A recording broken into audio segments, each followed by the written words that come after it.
Japan's indigenous Ainu people have nurtured their own distinctive language and culture, but they're now struggling to preserve their traditions. For decades, Japan has been portrayed as one of the world's oldest and most unified civilizations. A nation with a clear beginning and a shared origin story. But recent discoveries are quietly turning that story upside down. Inside secured laboratories and long-sealed university archives, researchers have finally begun testing DNA from ancient human remains that were off-limits for decades. And the results don't line up with what history books have been saying. These skeletons point to a past far more complex than anyone expected. One that challenges long-held ideas about Japan's origins, its identity, and who its earliest people really were. So why were these remains kept out of reach for so long? And what truth do they reveal that was never meant to surface? Let's find out. The ancient woman. Those ancient remains that scientists studied came from burial sites across different parts of Japan, and one of the most important discoveries was a well-preserved skeleton belonging to a woman who lived thousands of years ago during the Jomon period. Her remains were found in soil that helped protect the bones from damage, allowing researchers to collect DNA much older than they typically work with in Japan's climate. The bones were dated to almost 9,000 years ago, making this one of the oldest human genetic samples ever studied in the region. When her DNA was tested, scientists expected to find a mix of ancestry that linked her to people across mainland Japan. Instead, the results showed something very different. The genetic markers in her DNA were almost the same as those found in many modern Ainu individuals from Hokkaido. The match was intense and repeated across separate analysis steps, which made the results more reliable. This finding was important because it showed that the Ainu genetic line did not begin recently. It continued steadily from very ancient Jomon populations to the present day. The level of similarity over such a long time period suggested that this lineage had remained stable, with minimal mixing over thousands of years. More samples from other Jomon sites were later tested, and many of them showed similar connections. These tests revealed that much of the older ancestry of the islands was preserved most clearly in Ainu communities rather than in the majority population of mainland regions. This raised a simple but meaningful question for many historians and scientists who reviewed the data. If the Ainu carried so much of the older Jomon ancestry, why do most people across mainland Japan today show much less of it?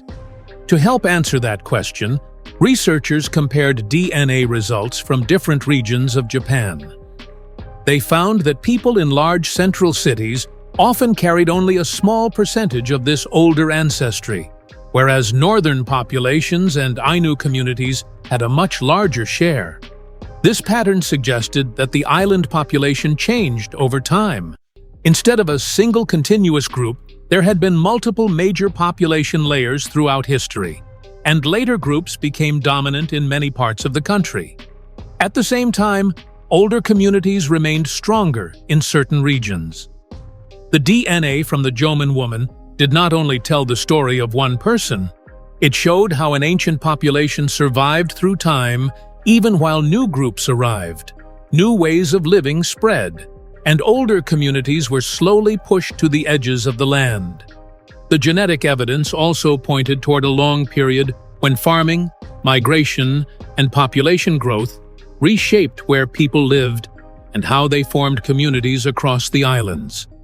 That slow change was not sudden or violent in a single moment. It happened across many generations, as a new way of life spread and began to replace the older hunting world that had existed for thousands of years. The farmers who took the first people. That slow change over many centuries, which pushed Ainu communities farther north, was also remembered inside their own stories and traditions, and these stories helped researchers understand parts of the past that written records did not show. In many Ainu families, Elders shared history through speech instead of writing. They taught children about their ancestors by telling long stories about old villages, old lands, and old ways of life. These stories were passed down again and again, so the past would not disappear. The elders explained that long ago, their people lived across much larger parts of the islands. They said their ancestors once lived near rivers, forests, and coastlines that are now home to towns and cities.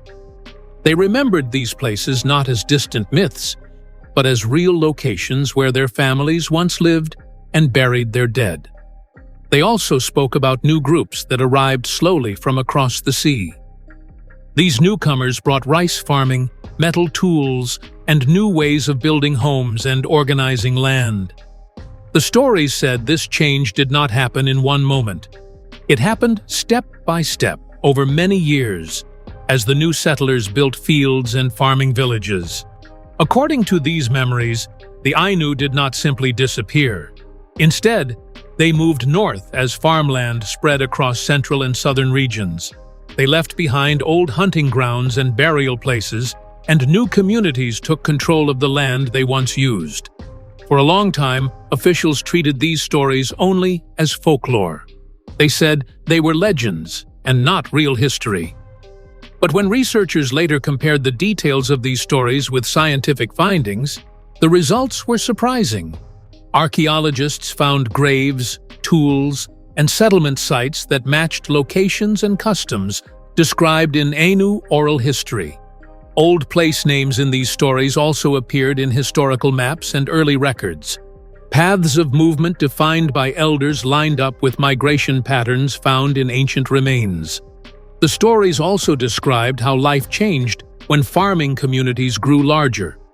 Farming could support more people than hunting and gathering, so newer populations expanded faster. Over time, the older population became smaller and moved away from areas that once belonged to them. These matches between memory, archaeology, and later genetic work showed that Ainu oral history was not simply symbolic. It carried real information about movement, loss of land, and population change across thousands of years. This raised another quiet but essential question for many researchers. If these memories preserved so much truth about the past, then how much of that ancient ancestry remains inside the people of Japan today? The answer to that question did not only come from stories, objects, or travel records. It came from something more profound and more direct, something that had been preserved inside the bones of people who lived thousands of years ago. And when scientists studied those ancient remains, the results made the story of Japan's origins even clearer, and also more challenging than anyone expected. Strangers in the North. Those early encounters that researchers looked back on did not only come from science. They also came from travelers who met the Ainu in person many years ago and wrote down what they saw. In 1865, a British explorer named Thomas Wright Blakiston visited northern Hokkaido. When he arrived, he noticed that the people there looked very different from the Japanese he had seen in large cities. He described men with long beards, wide faces, and strong body hair. Their eyes were deep-set, and their hair was thick and wavy. To him, their features did not match what he expected in East Asia. He took photographs, wrote in a journal, and recorded body measurements. These records later became vital because they were some of the first detailed studies of the Ainu by an outside observer. At that time, many people believed that Japan was a single group with a shared past. So when explorers met a community that looked different, spoke a different language, and lived by other traditions, it created questions that no one in power wanted to discuss. The Ainu people also shared their own history with visitors. They told stories passed down through generations. They said their ancestors once lived across many parts of Japan, not only in the north. They spoke about a time when other groups arrived from across the sea. Over many years, they were pushed farther north into the colder land.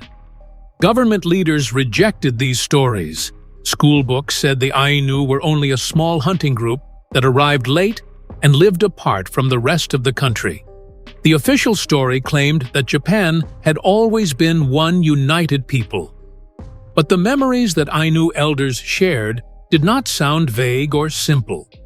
They included old place names, routes of movement, and burial customs passed down through many generations.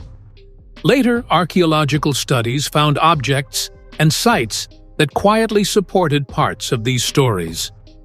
This made the difference between written national history and Ainu memory more noticeable. One version tried to show sameness. The other showed change, movement, and loss of land over time. Researchers reviewing old travel records began to see how vital these early descriptions were. They helped connect physical evidence, community memory, and genetic findings into one larger picture. The explorers themselves did not understand everything they saw. They only wrote what they observed in front of them. But their notes helped future scholars see that the Ainu were not only a small group in one region. They were part of a much older and wider story. As more records were compared, one pattern kept appearing. The Ainu carried traces of an older population that once lived across much more of the islands. This raised a new and straightforward question.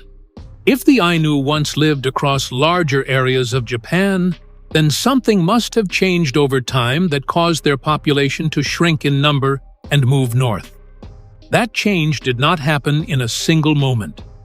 It happened slowly, across many centuries, when a new way of life arrived and began to reshape the land and the people who lived on it. The story of the Ainu isn't just something buried in the past. It's about memory, identity, and voices that were pushed aside for generations. And as new research slowly brings those truths into the open, it reminds us of something important. History is almost never as simple as we're taught. If you enjoyed this video, go ahead and give it a thumbs up. And if you haven't already, consider subscribing to the channel. We've got more fascinating stories like this coming very soon. Thanks for watching. See you next time.